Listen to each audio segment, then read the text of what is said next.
Sveiki, papasakosiu, kaip paruošti laistymo sistemą žiemai.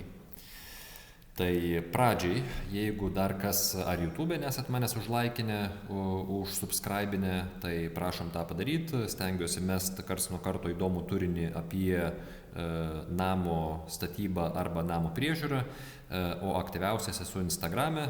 Tai nagi_namas, užlaikinkit, užfollowinkit, tenais stengiuosi mesti irgi visokių tai tiek sezoninių dalykų, kaip kad laistymo sistemos paruošimas, tiek apskritai tokių patarimų, kažkokių praktinių dalykų iš namo statybos, įsirengimo ir tada jau namo priežiūros, kurios išvengti nepavyksta, ir šiandien apie tai ir yra postas. Tai laistymo sistema, manau, kad Lietuvos klimatui laistymo sistema jau yra reikalinga. Jeigu dar to neturit, tai nežinau, norit pasikonsultuoti, galit brūkštelt man, bet laistymo sistema, manau, kad pasimato, kad jos reikia. Ypač kai užeina keletą savaičių kaitros vasarą ir veja pradeda geltonuot. Tai tam laistymo sistema. O kad jinai pavasarį pasijungtų, reikia iš jos išleisti vandenį. Tai čia fizikos pradžiamokslis, kad vanduo šaldamas ir pavirsdamas ledu plečiasi. Kai plečiasi, jisai sulaužo šiuo atveju laistymo sistemos komponentus. Ar tai būtų kolektoriai, vožtuvai, vamzdeliai, patys purkštukai. Tai tam reikia iš sistemos išleisti vandenį. O padarimas pakankamai paprastas, aš šiandien užtrukau pusvalandį tą padaryti, tai jeigu viską turit po ranka, gal netgi greičiau apsisuksit. Tai mintis yra, kad jungiam kompresorių prie hidranto arba prie vandens padavimo į laistymo sistemą, tada kiekvieną iš trasų prasukam po 2 kartus ir pabaigai išjungiam sistemą, kranelius paliekam pusiau atsuktus ir viskas, sistema paruošta žiemai. Tai apie kiekvieną iš žingsnių detaliau. Kompresorius. Aš dar saviškio neturiu, bet nusprendžiau įsigyti. Naudojau pasiskolintą štai tokį, jisai yra 1100 vatų, 8 barų. Kaip matote, jisai tos atskiros oro suspausto talpos neturi, bet jos ir nereikia, man puikiai pakako prasipūsti savo sistemą, tai manau, kad kažką panašaus ir įsigysiu. Šitas dalykas kainuoja ten 40-50 eurų. Tai kažkur pamatysiu už tokią kainą, nusipirksiu, gal ten porą šimtų investuoti vien dėl laistymo sistemos prapūtimo gal ir neverta, bet aš galvoju turėti, nes važiuot nuomotis, važiuot gražinti, manau, kad neverta. Tai čia matot charakteristikas, tokio dalyko mano sistemai pakako. Antras dalykas, ypač jeigu pirmą kartą darotės, reiks pasijungti prie laistymo sistemos, tai yra 2 variantai, kaip kad skaidriai įrašau. Galite jungti prie hidranto, ką daugelis žmonių ir daro, arba aš jungiau prie padavimo. Pas mane padavimas yra per lauko kraną,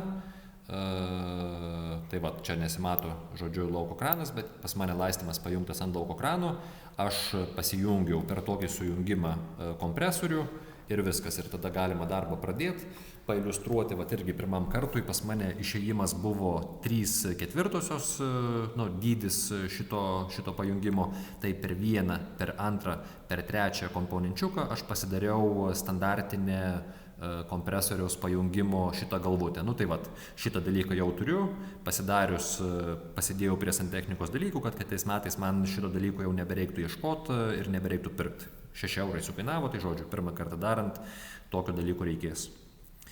Ir nepamest svarbu, kad būtų kitiems metams. Turint kompresorių ir šitą galvutę, pasijungus galima daryti prapūtimą.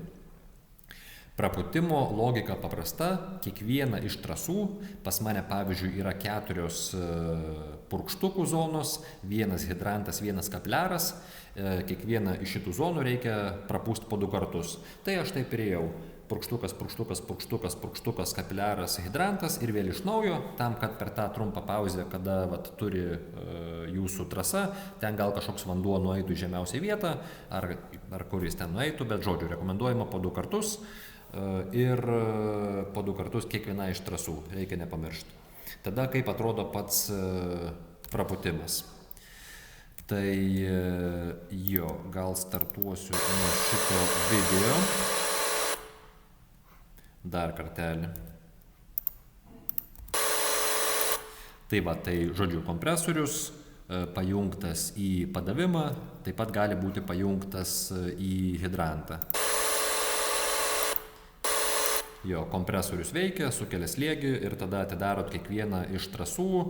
Ta galima padaryti su kompiuteriu, galima padaryti ir pačioj šitoj kolektoriaus dėžėj, bet su kompiuteriu visi įprastai daro, tai taip ir rekomenduoju daryti. Įjungit po minutę ar dvi ir, žodžiu, praleidžiat. Jo, čia yra pirmas prapūtimas purkštuko, tai pradžiai eina vanduo, o tada pradeda jau eiti oras.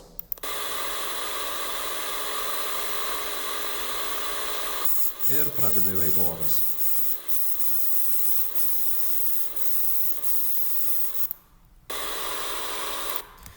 Ir kada antras prapūtimas važiuoja, jau matysit, kad vandens nebebėga, iš karto eina oras. Tai dar kartelį nuo pradžių. Va, iš karto jau važiuoja oras. Tai duoda mes jam biškutį pasipuršliuoti, bet iš esmės, kai jau tik tais oras eina, tenais nereikia, 10 minučių vieną orą pūsti. Kai vanduo nebebėga, galit pabaigti procedūrą. Nu tai vat, ir dar sėkelė akcentas, kiekvieną zoną po 2 kartus. Ir viskas, prapūtus zoną, atjungus zonas, atjungus kompresorių, tada kraniukus paliekam pusiau atsuktus, įstrižai, tam, kad pati drėgmė, pats vanduo esantis pačiam kraniukį, tas pats principas, kad ledas jo nesulaužytų, tai visi taip rekomenduoja, tai siūlau irgi tai pasidaryti. Ir kas pabaigoj, nepamiršti išjungti paties valdymo ir viskas, aš to pačiu susitvarkiau ir kitus laistymo rakandus, tai va tuo pačiu pajungiau šitą ant hidrantų, išsipučiau ir dabar ir viskas, ir padėjau į garažą. Tai žodžiu, turit kompresorių, pajungėt jį prie laistymo sistemos, kiekvieną zoną prasukat po 2 kartus, pabaigai viską išsijungiat, kraniukus paliekat pusiau atsuktus ir viskas, ir sistema yra paruošta žiemai, jau nesugadinsit. Tai va, tai dar kartelį YouTube, Instagrame, Facebook'e, _namas, pafollowinkit, pasubscribinkit, stengiuosi mesti įdomios info ir ką, nesušalkit.